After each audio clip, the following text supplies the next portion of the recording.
80% of sales require at least 5 follow-ups, but most agents give up after like 1.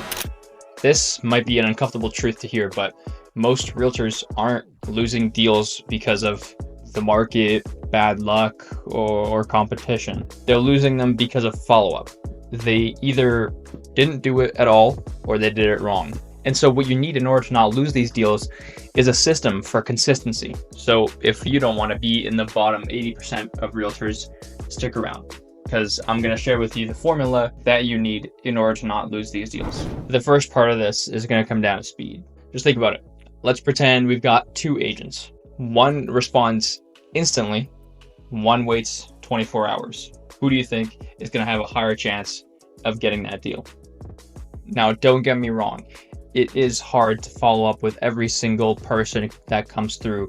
Your job is keeping in touch with hundreds of people all at one time.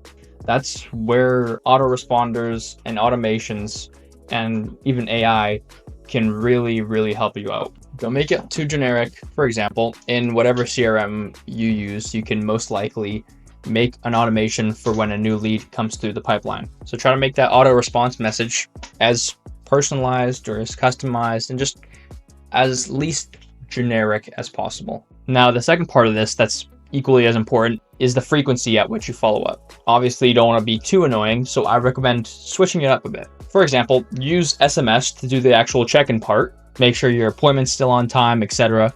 But then also try to use email to, for example, send them MLS pending or sold listings around them or their area.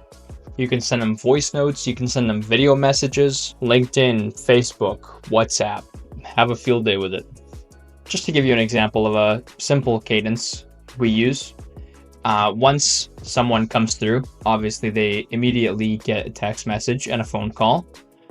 If we're not able to get through them, then they are put into a different pipeline stage where we call them the next day. And that happens for no answer, call again number 1, no answer, call again number 2, and number 3. So that every single one of these leads is getting called 4 times before we mark them as cold. Now, I guess you could say they're getting called 8 times in total because we're actually double dialing everyone that comes through just to try and increase our chances of pickup rates that much more. And then from there, we send them follow-ups every week or so and give them a call every month or so to try and warm up those leads again. However, let's say you give them a call and they actually pick up. You never want to get off of that call without securing a future date for touching base again. So just to kind of give you a general rule of thumb for follow-up, let's say the next time that you touch base is in a week. That means you would follow up with them every day until your scheduled date. Let's say the next time that you guys touch base is in a month, then that would mean that you follow up with them every week until that date. Now, if the next time that you guys touch base is in 3 months or more, then you follow up with them every month until that date.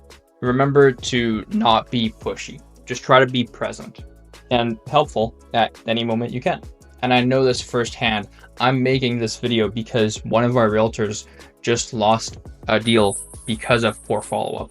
We sent someone that was ready to move, that was ready to convert. They just needed to find the right place. And unfortunately, this realtor just didn't follow up enough and the deal went to someone else. So I want to help you avoid making that same mistake. I recommend High Level as a CRM to use for your follow-up because it responds to text messages automatically for you, and it can go as far as pre-qualifying them and even booking appointments on your behalf using AI. So you may not even have seen their message yet, and they could already be a booked appointment in your calendar. Speaking of calendars, make sure to put all your meetings and reminders in there. If you don't check your calendar often enough or you get carried away with other things, use apps that set reminders and give your phone notifications anytime you need to follow up or touch base with a client. Overall, I recommend setting time aside for follow-up every week. Even just 15 minutes every day can go a long way because it allows you to go through your entire list of prospects. And even if they're not ready to be contacted again, it at least keeps them on top of your mind and you get reminded of them again and you see their name more often, which means you have a much lower chance of forgetting about them. And now when you're following up, personalization can really go a long way. because it makes the prospects feel like you actually pay attention to them and you have their best interests at heart. And because of that, it makes them feel respected. In other words, it builds trust. So for example, when you're doing any kind of follow-up, reference what they looked at, what they said to you in previous conversation. Use their actual names, not just scripts. Show them that you actually remember them.